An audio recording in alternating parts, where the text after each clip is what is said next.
Давай расскажу о фильме «Джентльмены» за 9 минут.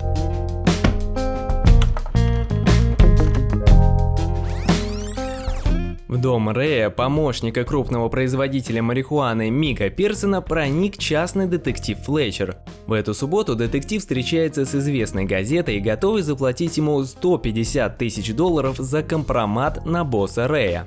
Глава газеты Большой Дэйв жаждет уничтожить Микки. Но Флетчер, будучи добродушным человеком, просит всего 25 миллионов за все улики и в подарок готов отдать свой киносценарий. Флетчер предлагает сыграть в игру и рассказать, как много он знает. Майкл Пирсон родился в бедной семье, но будучи смышленым парнем, поступил учиться в Англии. Параллельно учебе он продавал марихуану местным мажорам. Желая доказать наличие у него стального характера, ему пришлось замарать руки, убрав парочку клиентов, не желавших ему платить. Будучи уже состоявшимся человеком, Микки размяк и захотел выйти из игры. У него сложились неплохие отношения с похожим бизнесменом Мэтью Бергером, которому он хочет продать свой бизнес за 400 миллионов. Микки рассказал ему, что местные герцоги и лорды имеют много земель, но мало денег. Поэтому он предложил им материальную помощь в размере 1 миллиона в год, а взамен они закроют глаза на бизнес Майкла. Они доехали до непримечательного контейнера, внутри которого находится тайный вход на одну из 12 ферм по выращиванию травы.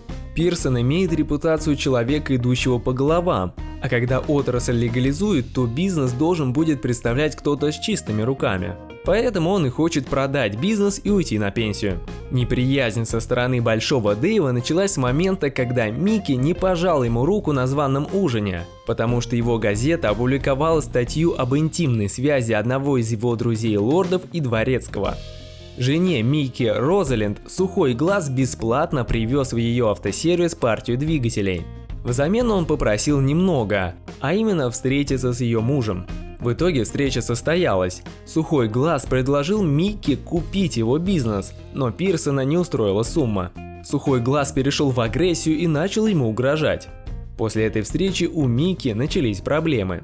На одну из его ферм проникла группа ребят, хорошенько отбили местное мясо и забрали товар. Парни оказались подопечными тренера по боевым искусствам, который не одобрил этого поступка.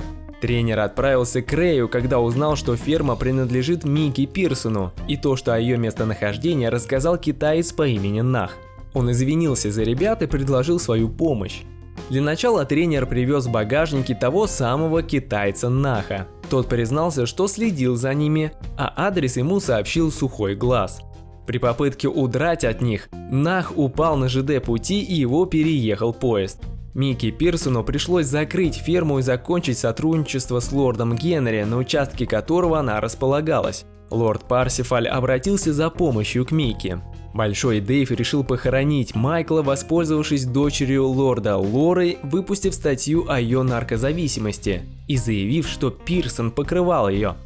Рэй отправился в муниципальный дом на юге Лондона, где Лора вместе с компанией проводили все свое время.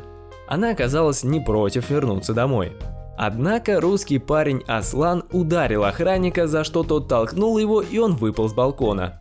Раз Сухой Глаз работает на главу дракона лорда Джорджа, Микки и Рэй наведались в его заведение.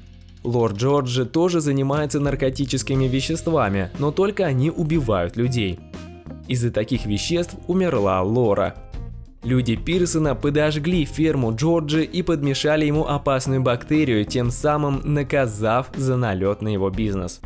Встретившись с Сухим Глазом, выяснилось, что он и его компаньон Нах действовали без разрешения лорда Джорджа, которого застрелил его же телохранитель, сговоривший с Сухим Глазом. На стадионе детективу Флетчеру удалось заснять разговор Мэтью с Сухим Глазом и расшифровать его по губам.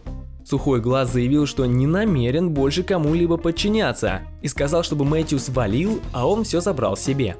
Микки заехал в бар, чтобы выпить кружку пива и напомнить жене о свидании. В их телефонный разговор вмешивается Сухой Глаз, который пришел к Розалинд, и киллер, желавший устранить Пирсона, но Рэй убил его самого. Микки и Рэй поехали к Розалинд на помощь, но попали в аварию. Тем временем в качестве самозащиты она убивает из маленького пистолета двух его людей. Кстати, пистолет был ранее подарен Мэтью и его женой на одной из встреч с Микки.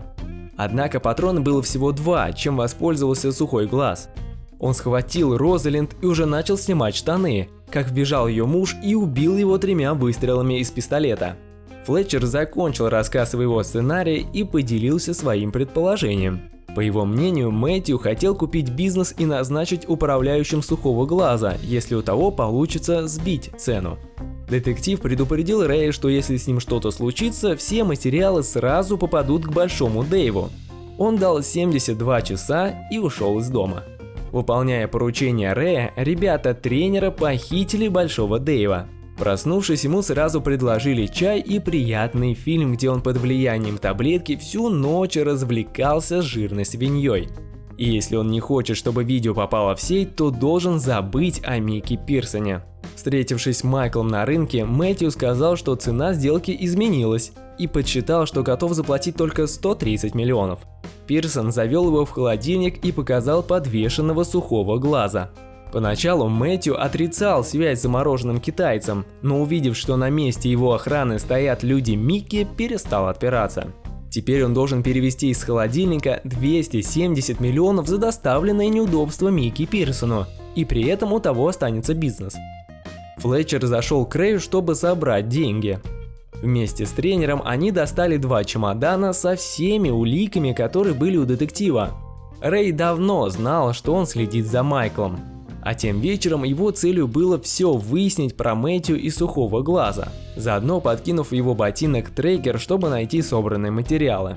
Флетчеру ничего не оставалось, как рассказать правду, что покушение на Майкла в баре организовал не Мэтью, не Сухой Глаз и не Большой Дэйв.